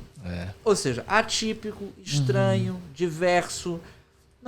Não era o ideal, não era como eu imaginei, mas é a realidade. Quem sabe de pai, de filho, é pai e mãe. Sim. A gente tem que ter o respeito. Agora, é claro que a gente não vai deixar de colaborar, de dar informações, mas eu não posso desqualificar periodicamente a fala. E neste caso, quando a fala é do pai, tanto mais desqualificar essa fala fica. Então, para nós que estamos tentando participar, cuidar, etc., é um trabalho imenso. Eu tô estudando muito o puerpério, assim, porque eu sei que é um processo duro, difícil. E eu tô tentando entender como é que vai... É claro que a gente não consegue prever nada, né? Mas entender um pouquinho o que vai acontecer, que dinâmica é essa, e como é que eu vou poder participar e atuar nessa dinâmica para construir mais bem-estar. E eu confesso que é difícil até achar coisa pra gente... buscar fontes seguras, sabe? De, esse material é legal, esse aqui não é legal. É um exercício difícil, assim. E o que eu poderia te dizer, das coisas que eu estudei sobre isso, é o seguinte, não é o que vai acontecer. Eu acho que a leitura ela é bem-vinda para o que pode. Porque o que vai será diferente de tudo que você leu. Então é importante também que a gente autorize os pais a entender que a vivência da paternidade, da maternidade, ela é única. Única, né? Agora, ela não é solta no mundo. Ela tem um estudo, ela tem lógica, ela tem coisas que provavelmente vão acontecer, há ciência sobre isso, e não há porquê não sabermos disso. Sim. Agora, não para ficar agrilhoados, aprisionados a isso, porque isso retira da gente, e isso é uma questão da parentalidade contemporânea, que é muito científica, o bom senso. Sim. Sabe assim? Hoje a gente tem profissionais para cuidar de todas as dimensões, né? Eu brinco assim, não tem uma tia mais velha, uma avó, uma pessoa... Qualquer coisa temos um especialista sobre o tópico. Especialista e tal. E isso vai tirando dos pais um certo lugar de sustentação, de aposta, de dizer, peraí, eu vou conseguir, eu estou aqui. E se eu perceber que eu não consigo, eu vou pedir ajuda e eu vou ter ajuda. Eu acho que isso é importantíssimo, sabe? Assim, eu vou tentar, eu vou conseguir, prioristicamente é isso que eu acredito, mas se não rolar, eu vou ter ajuda e depois dessa ajuda eu vou conseguir. E se essa ajuda não me ajudar, eu vou buscar outra. Mas esse lugar de se empoderar de uma certa aposta, eu vejo muito frágil hoje nos pais. Eu vejo os pais cada vez mais inseguros, cada vez mais incertos, cada vez mais distantes do simples. Sim. Né? Da parentalidade simples. A sensação que eu tenho é que houve uma evolução técnica tão grande em muitas áreas que você, ao mesmo tempo, se tiver recursos, você pode terceirizar muitas coisas, né? E isso cria, ao mesmo tempo, esse esvaziamento de talvez interesse ou talvez mesmo mais culpa ainda se eu tomar uma decisão sem ter buscado uma referência técnica como essa, né? Claro, é como se tudo precisasse de uma referência técnica, né? Há coisas que sim, que precisam, mas elas não são a maioria da experiência, né? E ter pais seguros, tranquilos, afetivos, capazes de dizer para essa criança, eu tô aqui, eu vou tentar, a gente vai conseguir junto. Quer dizer, eu acho que o único manual realmente... Peraí, revelação de manual. Eu acho que o único manual realmente crível, realmente que você pode acreditar, é a própria criança. Sim. Você entendeu? Porque assim... Porque a criança ensina os pais a ser pai, né? Eu disse isso no livro, assim, eu tive que me fazer seu colo, eu aprendi a ser seu pai com você. É essa experiência. E se eu tivesse outro filho, eu não seria o mesmo pai para esse outro filho. É uma outra experiência. Sim. Claro que ela aprende com a anterior, mas não é a mesma. Então, assim, o pai que se dispõe a aprender com o filho, tá ali o manual, sabe? Sim. A conexão do pai com seu filho, da mãe com seu filho, ela vai criar um elo, ela vai criar uma instância simbólica potente o suficiente para lhe ensinar. E aquilo que escapar, porque há coisas que escapam, aí vamos procurar ajuda. E essa representação paterna de limites, eu sei que tem um fundamento muitas vezes até de estruturação, de gerar estrutura. Ela ainda está ligada a essas funções ou ela pode ser de qualquer um, né? Eu entendo. Pode ser de qualquer um. Desde há muito, né? Sim. Primeiro assim, houve um certo elogio do limite de um tempo para cá. O que não é ruim. Porque de fato a gente tem uma carência de limite no mundo. Sim. Aliás, tem um livro não sei se é do... Agora me fugiu o autor. Chama-se Um Mundo Sem Limites. Não sei se é do Melman ou se é do Lebrun. Acho que é do Lebrun. E é do Lebrun. É um mundo sem limites. Então, o mundo está sem limite, né? A gente tem uma carência de limites. Limites no sentido próprio mesmo. Né? Esse mundo globalizado ele já não tem esses limites. E limites no sentido simbólico. E o que eu acho é que não há como dar limite a uma criança sem a dimensão do esteio afetivo. O limite ele só existe no esteio da afetividade. Porque ele não é força. Ou melhor, ele é força, mas ele não é violência. Ele não é um autoritarismo. Ele é uma força de proteção, de estruturação. E isso pode e deve ser dado por qualquer um.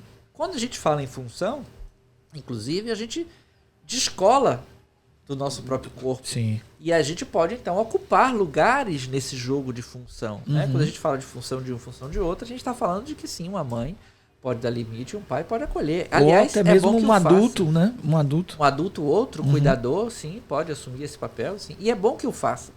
Porque é bom que essa criança, ao contrário do que alguns podem dizer, defendendo uma certa lógica de tradição, família e propriedade, é importante se dizer que é bom para a criança essa pluralidade, essa diversidade. Porque essa diversidade, essa pluralidade vai dar à criança uma série de possibilidades identificatórias que são plurais e constitutivas de dela mesma, né? De quem ela vai se construir. Sim. Então isso é muito legal. Ai, que maravilha. Me conta um pouquinho do livro. Quero saber tudo. Como foi o projeto, como foi escrever. Velho, isso aí foi... Vou botar aqui na tela. Filho da pandemia. Filho da pandemia? Quando a pandemia me trouxe uma experiência dificílima e incrível. Qual foi a experiência dificílima? Eu fiquei muito mexido com as coisas da pandemia. E a gente...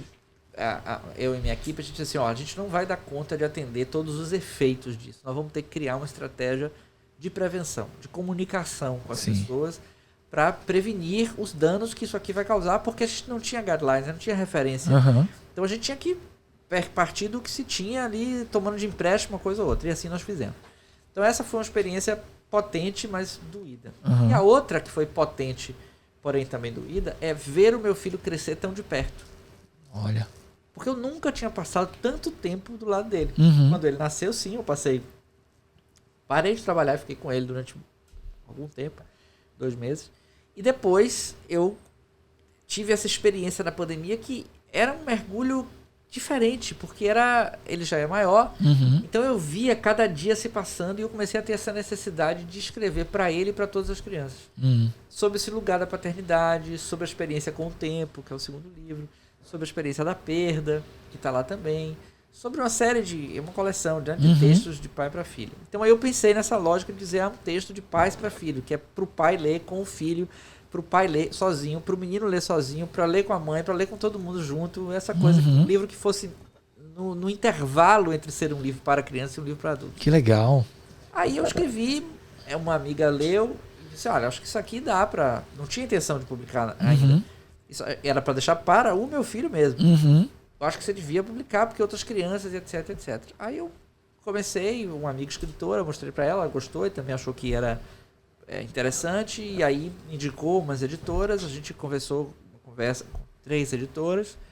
E aí escolhemos a Solis Luna porque era uma editora da Bahia. Sim. Porque facultou a gente uma participação muito grande no processo de criação. Todo o processo foi a muitas mãos. Sim. E fez esse trabalho cuidadoso de edição, de achar o Esteban e tal, pensar a coleção e tudo mais. E aí nasceu Quando Somos Um Só como o primeiro dessa lógica. E esse texto aí que você está lendo é o texto do meu filho, Luca, me apresentando. Olha que legal. É dele esse texto, Eu não vou ler aqui não para as pessoas comprarem e lerem, que é a coisa mais linda, viu? E o Esteban é um show à parte também, né? Cara, o Esteban é o gênio, né? A história toda. O cara é genial. A ideia dos pinguins é dele. Conta aí essa ideia dos pinguins. A gente queria que fosse uma família de animais. A gente achou que isso ia ser lúdico e ajudaria a alcançar um maior número de crianças, não uma família de pessoas humanas. E assim a gente começou a pesquisar e ele mergulhou nisso e assistiu não sei quantos documentários e descobriu essa história de que o pinguim é um animal que o pai cuida dos filhos. Como é essa relação do pai? E aí ele pensou no pinguim navegador, fez aí uma referência estética a um outro quadrinho também de um navegador, essa capa aí, maltese e tal. Então ele fez toda uma referência estética e o texto fala muito da coisa do mar, da viagem, da travessia, do navegar, dessa aventura nos mares, né? Do amor, da transformação, da paternidade. Então ele pegou esse pinguim como um pinguim navegador. E é incrível, cara, porque em uma das cenas do livro, o lençol da criança vira o mar. Você vai ver aí dentro. E o lençol, a coberta que ele fez, é exatamente igual à coberta que era do meu filho. Fala a verdade. E ele não sabia disso, cara. Não é possível. É verde com os pés pontos vermelhos. Não acredito nisso. Essas coincidências que acontecem, né? É. Tem aí numa dupla, numa folha dupla, você vai ver essa cena. É bem bonita. Aqui. Olha. Que tem a ver com essa coisa do onírico, né? Do sonho, dessa presença do pai quando está ausente. Esse foi um briefing que eu fiz, né? Essa ideia de que... Pô, que sensibilidade é essa, hein? Não é, cara, ele é gênio. Não, e assim, com giz de cera, né? Não sei se é giz de então, cera. Isso aqui é lápis de cor mesmo. É lápis de cor? É. Mas parece um traço de giz de cera com lápis de cor. Eu não vou saber lhe dizer. Mas pelo que eu sei, é lápis de cor. Entendi. Mas é lindo demais. A gente queria um ilustrador homem, pai, e que né, pudesse também falar desse lugar e tal. E a gente achou essa figura incrível aí. E você, ele é chileno, né? Chileno, mas morou muito tempo em Roma. Né? Tem o Vivaldi também aí.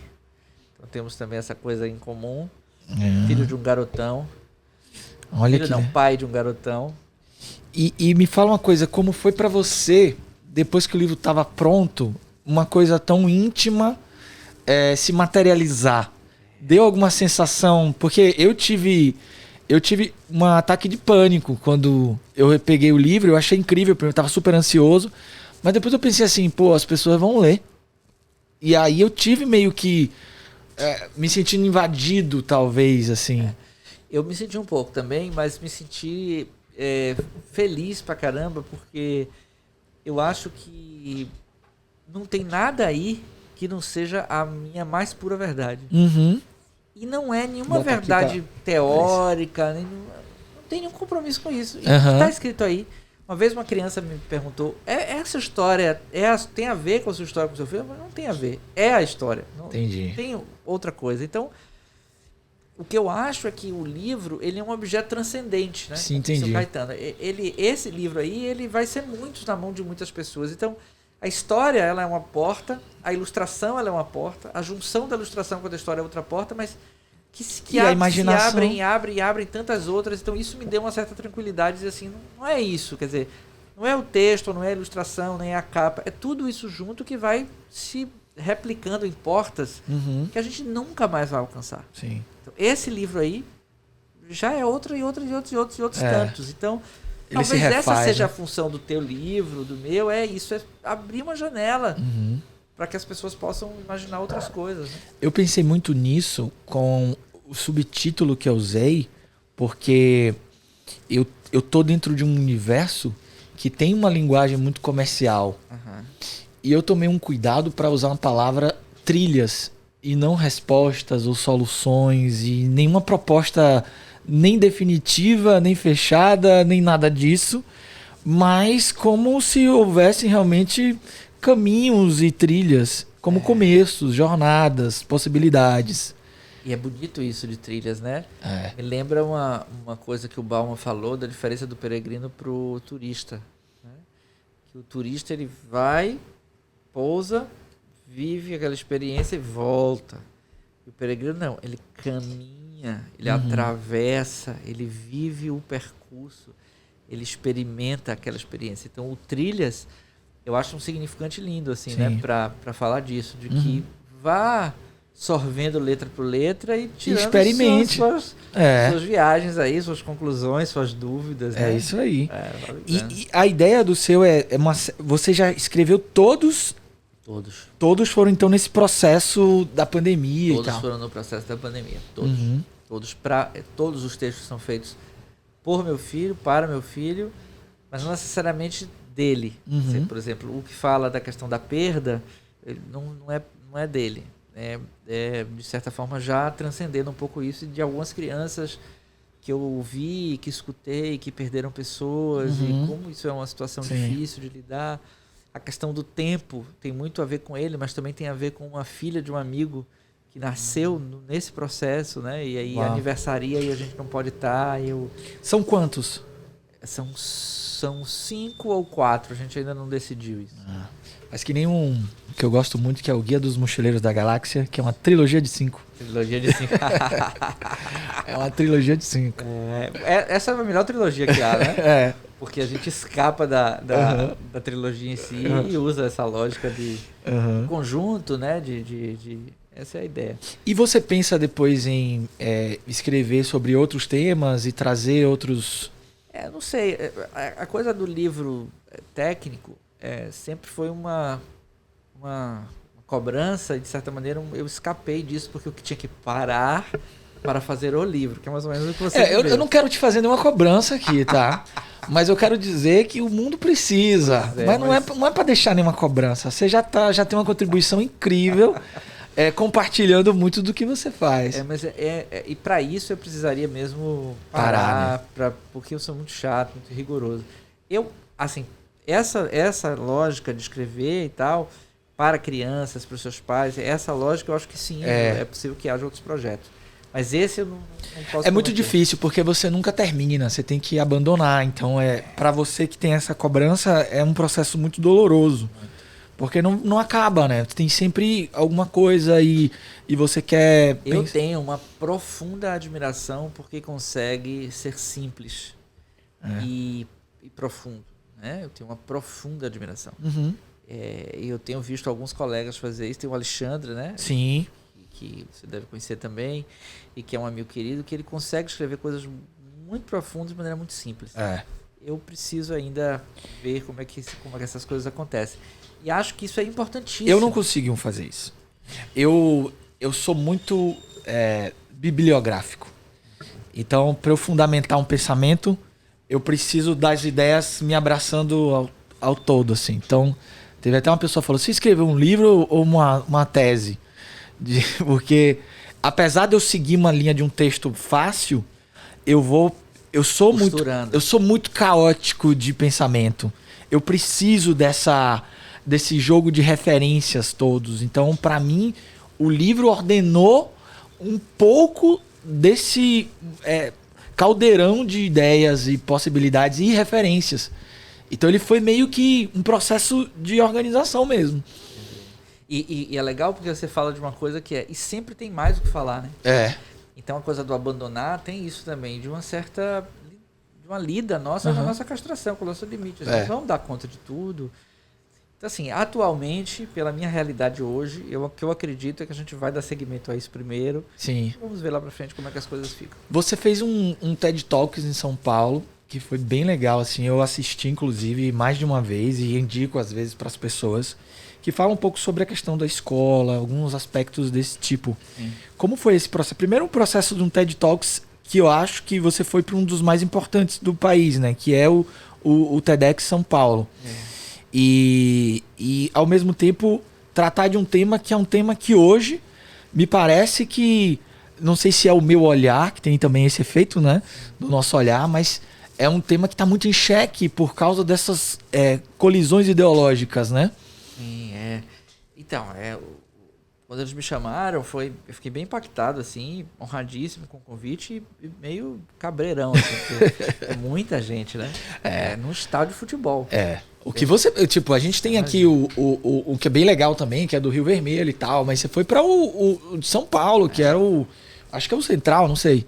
Pois é, aí foi bem complicado, mas foi lindo, assim, porque a Ana Cresce é uma curadora genial e cuidadosíssima. Eu fui para lá, tive reuniões, depois eles fizeram vários... É um negócio lindo aquilo. Né? A experiência de ir é inimaginável. Para mim, né, não como alguém que foi falar, mas as coisas que eu escutei, sim, o ambiente, parece que você entra num portal, assim, e diz assim, vamos fazer a humanidade mais humana, sabe? Olha que legal. Um negócio para mim foi muito, muito tocante.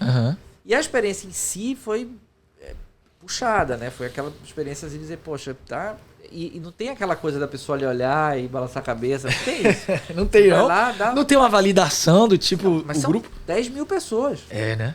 Não dá nem pra mirar em alguém, né? Não, vou naquele ali. Futebol, quer dizer, você imagina, é um negócio fora todos os online, que é milhões.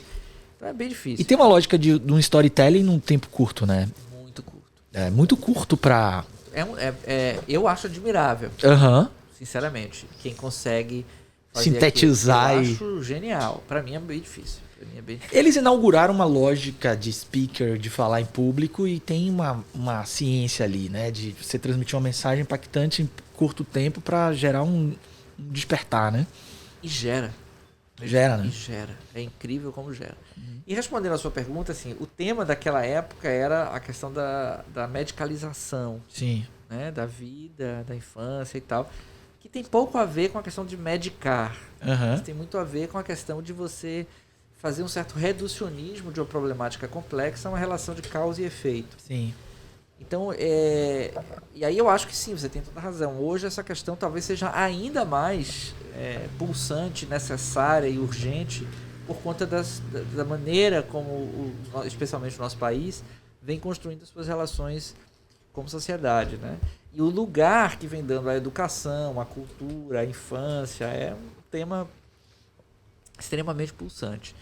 E, basicamente, o que eu acho é que a gente precisa cuidar das nossas crianças para que elas tenham o direito de viver a sua infância. Sim. E esse é um pacto de coletividade. Eu digo isso, inclusive, no TED, assim, seu filho é problema meu e meu filho é problema seu. Ou seja, a gente precisa entender que priorizar a infância não tem a ver com ter ou não ter filhos. É um pacto de todo mundo. Quer dizer, Léo é problema meu, Luca é problema seu. E é problema também de quem não tem filhos. Ou seja, é um pacto de coletividade. Então, de certa maneira, a prioridade da cultura da infância retece um certo laço de coletividade, sabe? Que a gente precisa priorizar para que a infância continue tendo o seu lugar. Eu sinto muito isso, assim, agora, essa urgência dessa noção de comunidade, mas, ao mesmo tempo, eu sinto muita solidão nesse processo, porque eu entendo que Léo precisa disso, mas não é isso que eu vivo. Não é isso que eu vivo, não é isso que eu vejo. É isso que eu prego, é isso que eu busco, mas não é isso que eu vejo, sabe? Desde o micro, e aí o micro, sei lá, o meu bairro, o meu prédio, a minha célula, e por aí vai. E aí a escola se torna um lugar de muita expectativa e muita frustração para mim nesse olhar. Porque é um lugar que eu acho que tem muitos desenhos. Eu me preocupo muito com o modelo pedagógico e tal, mas principalmente com esse lugar do coletivo, com essa pressão do o que ele pode conhecer ou desconhecer, o que ele vai ter acesso ou não vai. Eu penso muito na escola. Eu acho que a escola ela precisa e passa, mas precisa passar ainda mais por uma série de transformações. Mas a principal delas é a escola hoje representa um projeto social de civilização. Então, a escola ela existe para que as pessoas vão para lá para conviver sem se destruir. A escola existe para que as pessoas vão para lá para imaginar um futuro. A escola existe para que os jovens possam sonhar. E isso não é papinho. Isso não é conversinha mole. Isso é crucial para a sociedade. Sim. E a prova disso é o que nós vivemos na pandemia. Quando se acreditou ser possível, antes da pandemia, que a escola poderia ser substituída por essa. Não, a escola tem cheiro, tem som, tem ruído, tem barulho. Então, mais do que ensinar como crasear os afluentes do Rio São Francisco, e a escola ensina isso, e é bom que ensine, mas o que ela ensina fundamentalmente é: vocês aqui precisam aprender a existir e encantar a vida. Olha. A escola precisa ensinar os meninos a olhar um sinal vermelho e dizer: isso aqui não é uma circuitaria elétrica e plástico. Isso aqui é um pacto social de civilização, encantamento, uma reverência de você passa e eu paro, depois o inverso acontece para que a gente não se destrua. Sim. Se a escola se desconecta dessa lógica, desse projeto maior que, de certa maneira, reveste ela de importância capital, estrutural, ela vai se perdendo. Então, isso é o fundamental. Sim. O resto acontece por causa disso. Quer dizer, a dimensão afetiva ela vem historicamente sendo, de certa maneira, esquecida. Mas nós pensamos com afeto, com as emoções, nós sentimos, nós criamos, nós lembramos, nós decidimos, nós escolhemos. Todas essas coisas que parecem ser absolutamente primazia do racional, como se eles estivessem, de certa maneira, em discrepância com o emocional, tem uma relação direta com a afetividade. Então não há ninguém que aprenda sem uma dimensão afetiva. Então a prioridade é essa. E quando a gente vê num país como o Brasil, que é um país extremamente desigual e complexo, a escola salva vidas. Não tem outra... É direto assim. Sim. Então é fundamental que a escola exista, que a escola tenha valor, que a escola seja um lugar de referência. Eu digo que as pessoas que passam por uma escola, baixa a cabeça, faz uma reverência. Uma reverência à escola. Reverencia escolas. Ainda bem, temos uma escola aqui, que bom. Há pessoas ali que se encontram, né? Porque escola é lugar de encontro, escola é lugar de encontro na diferença. Sim. Aquele que ensina e aquele que aprende, ambos ensinam e aprendem. Quer dizer, o aluno ensina e aprende, o professor ensina e aprende. Senão ele não é professor. Sim. Mas ele ensina e aprende em lugares diferentes, com experiências diferentes, com rotas, trajetórias, trilhas distintas. Mas você acha que ela pode, por exemplo, se reinventar e se descolar dessa relação do econômico, por exemplo, quando a gente vê a escola como uma reprodução de trilhas para o que é economicamente viável nessa época? A gente vê ainda remanescências da estrutura industrial dentro da escola. Você acha que há uma possibilidade dessa desconexão ou precisaremos redesenhar mesmo com essa conexão? Então, é aquilo que eu falei, a escola tem uma série de problemas. Sim. E você tocou em 3 deles, que eu já vou citar. Mas ela tem, primeiro de tudo, por isso que eu primeiro quis falar isso. Certo. Depois a gente vai falar, não, ela tem que mudar, ela tem que melhorar uma série de aspectos, ela tem que ser uma escola desse século, e ela tem que olhar para os séculos passados, ela tem que uma série de coisas. Mas antes de tudo isso, porque nada dessas possíveis críticas ou revisões que vamos fazer da escola retira dela o seu papel de projeto social de civilização. Perfeito. Isso é importante. Agora, eu concordo com você, não pode ser uma escola fabril, não pode ser uma escola ordem e progresso. Uma coisa, depois outra, chega a algum lugar. Não pode ser uma escola que seja absolutamente direcionada ao mercado, mas também não pode deixar de olhar para isso. Porque sim, a escola também tem como propósito, de certa maneira, construir uma série de experiências que possam jogar essas pessoas num outro lugar de vida. Gerando prosperidade, né? E não só prosperidade do ponto de vista econômico, mas também de posição na vida. Sim. A ideia é que essas pessoas adulteçam, né? E a escola também ajuda nessa construção. Então, não vejo nenhum problema de que olha, o que eu vejo como problema é a invasão de alguns discursos no campo socioeducativo. Quer dizer, essa invasão fabril, business, essa invasão mercadológica, essa invasão, isso é complicado, porque aí corrói determinadas instâncias que a escola precisa ter preservado. Então a escola pode e deve dialogar com essas instâncias, pode e deve olhar para isso, mas não pode ficar a serviço disso. Né? E por isso a escola pública precisaria de uma revisão muito estrutural, de valorização, porque são espaços muito importantes, né? Houve uma época que as escolas, pouquíssimo tempo atrás, as escolas públicas eram as grandes escolas. Era. Né? Há um colégio aqui emblemático, o Colégio Central, não tinha muros. Ficava numa posição estratégica. Os transeuntes... Eu acho que meus pais estudaram lá. Meu pai estudou lá. Os transeuntes passavam por dentro da escola. Olha que, isso é lindo. Olha que território junto com a comunidade. Isso é lindo. Se a gente imaginar uma escola pública, que tem esse nome, né? Colégio Central da Bahia, no centro da cidade, e as pessoas passam pelo pátio. Cidade e escola se misturam. Isso é muito lindo. Infelizmente, hoje em dia não está assim, né? Mas eu acho que essa lógica dessa escola como um espaço que conversa e, portanto, recebe e dá, troca e dialoga, é um caminho bem interessante. E nessa trilha você é uma pessoa otimista, de esperança?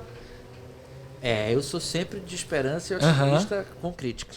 Eu sou sempre dizer assim, você acha que isso vai acontecer? Eu acho dificílimo. Sim. Você quer que aconteça muitíssimo. Entendi. Você trabalharia para isso, trabalho incansavelmente. Ainda que talvez eu não veja. Então, assim, uma coisa é a gente ingenuamente achar que um pó de pilim-pim-pim vai sobrevoar a cidade e tudo vai ficar lindo. Não vai. Então, quando o Paulo Freire ele fala do esperançar, ele fala do esperançar como trabalho. E como crença no ser humano. Como crença no ser humano, mas a partir do trabalho, a partir da crítica, a partir da garantia de direitos essenciais dos professores, a partir do entendimento de que é uma luta, a partir de toda uma lógica de musculatura social que precisa pôr tônus para que essas coisas aconteçam. E por isso ele diferencia o esperar da esperança do esperar do ficar esperando. Porque o ficar esperando é ficar, então vamos esperar que isso aconteça. Não, vamos botar a mão na massa para que aconteça. Ainda que não aconteça. Isso aqui é importante. Ainda que não aconteça. Porque mesmo que não aconteça da maneira como nós estamos imaginando, nossa ação, a nossa crítica, o nosso trabalho nessa direção já modifica alguma coisa. E já o que seria da Sagrada Família, né? Se tivesse essa crença, aquela catedral. Eu tenho lá até hoje ainda, né? E não está pronta, né? Eu tenho um professor que é dessa metodologia que a gente usa peças de Lego para contar histórias, que ele fala muito assim, por que um homem constrói uma catedral? Se a grande maioria dos construtores nunca viram suas catedrais prontas, né? Por que então, né? Eu acho que tem isso, né? Acho que essa fala sua reflete esse movimento que é necessário, que é importante, que pode ser que alcance, pode ser que não, mas que é a direção. Que provavelmente não alcançará da maneira como a gente imaginou. Né? Porque, claro, no transcurso das coisas, as coisas vão se modificando à medida que vão acontecendo, né? Mas isso não significa que a gente não deva supervalorizar esse espaço, que a escola, e ao mesmo tempo ter críticas para que ela se transforme, para que ela melhore, para que ela seja mais condizente com o seu tempo. E voltando ao começo, e a psicologia nesse lugar? Nesse lugar que você fala, comparando com a questão da educação? Sim. Eu vejo da mesma maneira. Da mesma maneira. Uma psicologia cada vez mais política, uma psicologia cada vez mais comprometida com as grandes questões sociais do nosso país, uma psicologia que precisa ser científica, mas que precisa ser científica com respeito a tudo o quanto a cultura lhe traz, porque me parece que há na psicologia uma certa ambivalência em relação a dois grandes movimentos, um mais voltado para a cultura, mas como se fossem coisas em separado. Eu acho que isso, de uma miopia grande, eu acho que, sim, eu quero saber sobre as coisas da ciência, mas há também questões aí que precisam ser olhadas sobre o campo da cultura, o campo simbólico. Então eu acho que a gente vai ter que achar um jeito, né, de que as psicologias conversem. Né? Eu acho meio inaceitável que ainda hoje haja um certo fundamentalismo teórico né? da psicologia que a gente não conversa. Uma pessoa de uma abordagem não conversa com outra, uma pessoa de concepção não conversa com outra. Eu acho isso ruim. Eu não sou a favor da miscelânea, da misturada. Não é isso. Sim. Mas é do diálogo. Quer dizer, eu entendo que existe algo que está ali, que de certa maneira é diverso do que eu professo e faço, mas isso não me impede de conversar e tentar achar pontos de diálogo, e essa construção é que ou até de divergir, né? Mas de uma divergência a partir do diálogo. Sim. Porque o que eu vejo ainda hoje, isso é meio assustador, é uma divergência a partir de uma crítica sem propriamente conhecimento. Quer dizer, que eu vejo um certo apontar para um campo para o outro, como de uma maneira meio polar. Eu acho meio desnecessária e pouco útil, entende? Eu percebo isso também. Acho que eu via isso muito porque eu acreditava que a psicologia não tinha ainda se estabelecido enquanto mercado. E aí eu via como uma estratégia de sobrevivência, eu vou e destruo outra racionalidade que não é da minha seara. E isso meio que como se fosse uma reserva de mercado, sabe? O outro lado não é. Como se estivéssemos todos competindo. Quando, na verdade... Talvez seja, talvez possa ter essa raiz, eu não sei, eu nunca estudei profundamente isso. Pode ser uma das raízes, mas mesmo que seja, não sei de onde vem isso, mas o que eu sei é que a gente tem coisas muito sérias para cuidar, né? Sim. A gente tem coisas muito sérias para cuidar e que precisam ser cuidadas. Então a gente precisa se dar a mão, se juntar para trabalhar, porque a psicologia precisa ocupar um lugar, em definitivo, né, como um campo de discurso que fala sobre a subjetividade, que fala sobre as questões que são próprias, né, do nosso fazer e do nosso pensar, para que a gente possa contribuir pública, coletiva e amplamente com esse país nosso, que é um país que carece muito de trabalho, de construção, de revisões, de repensamento. Sim. Uau! Eu vou botar aqui meu... Cara, eu sou seu fã número 1 e eu construí aqui um modelo para representar a nossa conversa. Chegou a hora da história do modelo. Vamos lá. Olha só, eu representei aqui um pouco dessa sua fala e da sua trajetória no meu modelo. Eu construí um modelo móvel, porque para mim o lúdico e a experiência tem a ver com movimento, com estar em movimento. E coloquei ele móvel, mas ao mesmo tempo em muitas direções, porque a sua história tem muitas direções. Tem a sociologia, tem a filosofia, tem um olhar específico, um olhar geral, e tem uma prática muito consciente do que está em volta. Então um pouquinho da sua história para mim foi representada nesse Lego que se move, que está em movimento e que o movimento vai ser constante, não vai parar. E muitos agentes em volta aqui que são percebidos. Muito lindo, velho. Eu te agradeço imensamente pela sua generosidade, por essa ideia aí lúdica tão bacana. Eu não sei o que eu fiz aqui. Agora você vai contar uma história. Eu vou inventar uma história aqui, então, porque eu fui colocando. Mostra pra aquela câmera ali. Pra aquela ou pra aquela? Essa aqui, ó. Então, pessoal. Acabou de cair. Eu não tenho muita experiência, né? Eu não consigo fazer o que vier na sua cabeça ao mesmo tempo. Então, o que me veio à cabeça dessa conversa de hoje é a possibilidade de uma transformação. E de uma transformação que deixa as coisas aparentemente desorganizadas, mas que tem uma outra organização. Então, o que eu acho é que esse papo nosso, ele vai na direção de que, ok, não são mais aquelas verdades prontas, não é mais aquilo certinho, não tem um quadradinho assim, não tô montando aqui de acordo com o manual. Olhando assim, pode parecer meio espalhado, meio assim, e talvez seja mesmo. Sim. Mas há sempre o que contar sobre isso, há sempre o que falar sobre isso, há sempre o que se pensar. Então é o que eu contaria sobre hoje, dessa experiência que eu tive aqui com você, que é um cara que eu admiro muito, que de certa maneira tem uma habilidade outra que eu não conhecia, que é essa de entrevistador, porque você é absolutamente hábil, rápido, competente, conecta as coisas. A gente deve estar conversando aqui há um mau tempão. Já estamos há 1h30. Parece que é 10 minutos, né? Parece que a gente começou agora. Então, isso eu acho uma habilidade. Quero te agradecer imensamente. Tomara que essas nossas ideias se espalhem, Sim. porque eu acho que as nossas ideias têm um afinamento, né? Tem pontos de convergência. E as que não tem também a gente vai conversar. Claro. Quanto mais gente puder se dispor, né, a pensar, a abrir a cabeça para que afinal floresça o mais que humano em nós, aí melhora. Eu acho que melhora. Demasiadamente humanos somos todos. Eu quero agradecer porque eu sei o quanto o seu horário é apertado e você tá aqui comigo pra gente trocar essa ideia. Já era uma pessoa que eu sempre quis conversar, ouvir mais de perto. Sempre que eu posso eu te chamo, né? Lembra do colóquio? Foi uma das melhores mesas do colóquio. Fiquei lá depois, né? Você com essa sua cabeça 1000 por hora, falando, não vá não, volte aqui, me botou em outro lugar. Me lembro disso, foi tão interessante aquilo. Eu acho que acho que a vida é feita desses encontros e desencontros e que bom que você pôde disponibilizar um pouquinho da sua agenda para estar aqui com a gente. Uma honra, velho. Uma honra, uma alegria.